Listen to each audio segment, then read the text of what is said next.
Si votre client est incapable de vous percevoir comme plus expert que la concurrence, le seul point de différenciation qu'il utilisera sera le prix. Ce qui en résultera en une phrase que tous les freelances ont entendue. Merci de votre proposition, mais on a trouvé moins cher. C'est probablement l'une des raisons les plus importantes qui poussent les freelances à se spécialiser. Je suis Lilian Alvarez, freelance en développement d'applications mobiles et formateur pour indépendants. Vous êtes sur le Lilian Alvarez Show. Aujourd'hui, nous allons répondre à plusieurs questions. Qu'est-ce que la spécialisation ? Quels sont les types de spécialisation qu'il existe ? Qui doit se spécialiser et pourquoi ? Et on finira en parlant de l'effet de halo, qui est un biais cognitif. Mais avant de commencer, je vous invite à vous abonner à la newsletter 32 conseils pour cartonner en freelance. Vous recevrez un conseil chaque matin pour accompagner votre café sur des sujets comme l'acquisition de clients, la prospection, la vente, la négociation. Bien entendu, si vous n'êtes toujours pas abonné à la chaîne, c'est le moment d'exploser le bouton s'abonner, puisque la chaîne est réservée aux travailleurs indépendants, donc si c'est votre cas, allez-y. Maintenant, générique.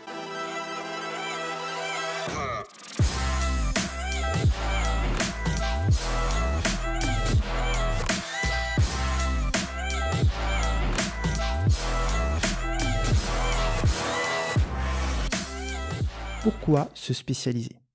Imaginons que demain, vous souhaitiez vous mettre à la boxe. Qui allez-vous choisir pour vous entraîner ? 1. Un professeur qui enseigne la boxe, l'histoire géo, les mathématiques. 2. Un ancien champion du monde de boxe qui enseigne cette discipline depuis des dizaines d'années. Pourquoi avez-vous choisi le second ? Est-ce que vous êtes prêt à payer plus cher le second que le premier ? Vous êtes, j'imagine, beaucoup plus enclin à travailler et à payer plus cher l'ancien champion de boxe qui enseigne depuis des dizaines d'années, car intuitivement, on devine la profondeur de son expertise. On sait qu'avec lui, on est entre de bonnes mains, car il a déjà été confronté aux problèmes qu'on essaie de résoudre. Eh bien, pour nos clients, c'est exactement la même chose. C'est pour cela que se positionner facilite la vente, le marketing, et vous permettra de vous vendre à un meilleur prix, car on facilite la décision pour le client. Maintenant, si vous êtes généraliste et que vous n'avez absolument aucun problème en prospection, vente et que financièrement vous vivez très bien de votre activité, vous n'avez probablement pas besoin de vous spécialiser. D'expérience, se spécialiser est un atout quand on lance une activité de freelance, surtout dans un secteur ultra concurrentiel où les prix sont tirés vers le bas. Maintenant, si vous êtes généraliste et que vous regardez cette vidéo avant de mettre un pouce vers le bas, moi j'ai un message pour vous, c'est que si vous n'avez aucun problème dans le fait de trouver des clients aujourd'hui et que financièrement votre activité va très bien, vous n'avez probablement pas besoin de vous spécialiser. D'expérience, se spécialiser, c'est un atout quand on lance son activité dans des secteurs ultra concurrentiels où les prix sont généralement tirés vers le bas. Par ailleurs, si vous êtes comme moi une personne très créative, j'imagine que vous n'êtes pas très fan du message que je porte aujourd'hui. Car en tant que créatif, on a tendance à vouloir toujours travailler, on a une addiction à la nouveauté, à l'originalité. Et malheureusement, ça joue contre nous lorsqu'on fait du marketing et de la vente. Est-ce pour autant qu'il faille oublier tout le reste si on spécialise ? Personnellement, je ne pense pas. Je pense que la spécialisation, c'est ce pourquoi on veut être connu. Ça ne veut pas dire qu'il faut arrêter de développer de nouvelles compétences et de ne pas s'intéresser à d'autres sujets.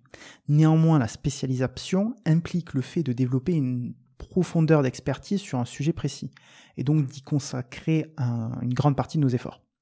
Maintenant, lorsque j'échange généralement avec d'autres indépendants, leur plus grande peur quant à la spécialisation, c'est cette fameuse aversion à la perte. Si je me spécialise, je vais perdre des potentiels clients. Et je pense que c'est vrai, puisque quelque part, on limite le champ des possibles, mais dans ce champ des possibles-là, vous allez vous différencier énormément de la concurrence. La question donc devient comment trouver le champ, le domaine dans lequel j'apparaîtrai comme meilleur que la concurrence, tout en ayant un certain nombre d'opportunités. Par ailleurs, aucun freelance n'a besoin de gagner tout un marché pour très bien vivre de son activité. Pour rappel, je crois que Apple n'a que 13% du marché des smartphones pour l'iPhone. Ça n'empêche pas Apple de gagner des milliards. Je pense que c'est encore plus vrai lorsqu'on est freelance puisqu'on peut très bien vivre, même très bien vivre de son activité avec une dizaine de clients. Mais ce n'est pas tout. Est-ce que vous connaissez l'effet de halo ? C'est un biais cognitif, j'en parlais au début, et en résumé, si vous êtes très bon dans un domaine, vos clients vont présumer que vous êtes très bon dans d'autres. Résultat, si vous êtes une superstar sur un secteur précis, les clients vont vous confier des tâches dans d'autres secteurs. Maintenant, quels sont les types de spécialisation qu'on peut adopter? Il y en a beaucoup, je vais vous en citer 2 qui sont les plus connus. Le premier, c'est la spécialisation technique. Dans mon cas, je suis développeur spécialisé dans iOS, donc des applications pour iPhone. Vous pouvez très bien donc vous spécialiser dans des outils, donc une spécialisation technique, dans un logiciel, etc. Vous serez graphiste, par exemple, spécialisé sur Photoshop. La deuxième spécialisation qui est possible de faire et qui est très connue, c'est par domaine d'activité. Par exemple, vous pouvez vous concentrer sur l'e-commerce dans la food. Vous pouvez faire de la photographie dans le secteur, pour le mariage. Vous pouvez être graphiste dans le secteur du pharmaceutique, etc., etc. Maintenant, je pense que l'une des premières étapes, si vous souhaitez vous aussi vous spécialiser, c'est d'émettre une hypothèse. Je vous prends un exemple tout simple.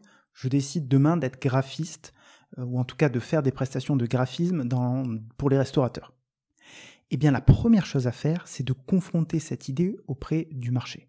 Qu'est-ce que je vais faire? Je vais contacter plein de restaurateurs et je vais leur poser plein de questions. Et pour chaque restaurateur, je vais poser les mêmes questions. Je vous prends un exemple. Je vais noter la taille du restaurant. Est-ce que c'est une chaîne? Est-ce que c'est pas une chaîne? Est-ce qu'ils ont déjà travaillé avec des graphistes auparavant? Est-ce qu'ils travaillent avec des fournisseurs du tertiaire? Donc pas forcément les fournisseurs en nourriture qui sont évidents, mais avec d'autres fournisseurs. Est-ce qu'il y a quelqu'un qui s'occupe de leurs réseaux sociaux, etc., etc. Je vais poser plein de questions à ces gens-là, notamment une petite question que je vous donne qui est la question killer, qui est quels sont les médias que vous consultez ou les formations que vous consultez en tant que restaurateur pour rester à la page sur tout ce qui est communication, graphisme, etc. Ou en tout cas, quel est le problème que résout un graphiste pour les restaurateurs? C'est généralement de trouver des clients, c'est de gagner en visibilité, d'accord? Donc, je vais poser la question sur le problème. Comment est-ce que vous faites pour être plus connu aujourd'hui? Est-ce que vous avez déjà pensé à travailler vos plaquettes, vos plaquettes, votre image de marque, etc. Dans votre secteur? Est-ce que vous avez déjà employé d'autres gens pour travailler ces sujets-là? Est-ce que vous vous formez vous-même sur ces sujets-là et où? Une fois que j'ai posé toutes ces questions-là, je fais évidemment des dizaines et des dizaines de rendez-vous téléphoniques avec les gens. Et je vais essayer d'identifier parmi l'ensemble des coups de fil que j'ai pu avoir s'il y a des schémas qui se répètent. Ainsi, si je remarque que tous les restaurateurs se forment, sur un site précis où ils consultent tous un média précis, eh bien déjà, je vais pouvoir contacter ce média et proposer un article invité pour donner par exemple les 7 erreurs ou les 7 bonnes pratiques lorsqu'on est restaurateur et qu'on souhaite travailler sa plaquette et son identité graphique. Voilà un petit exemple. Maintenant, si j'identifie parmi l'ensemble de ces clients que aucun d'entre eux n'a jamais fait appel à un graphiste, déjà je sais que ça sent pas très bon.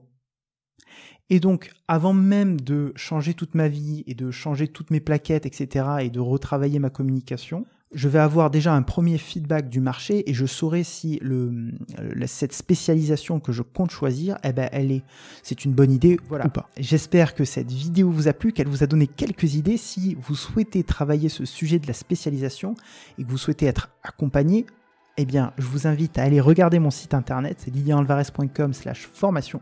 Je propose pas mal d'accompagnements qui sont finançables, CPF, AGFIS, FIFPL, etc. Il y a plein de solutions, donc n'hésitez pas à me contacter si vous souhaitez en savoir plus. Sinon, je vous dis à très bientôt, mais avant cela, n'oubliez pas d'exploser les pouces bleus en bas de la vidéo, de vous abonner, que ce soit à la chaîne YouTube ou à la newsletter. Je vous dis à très bientôt, ciao.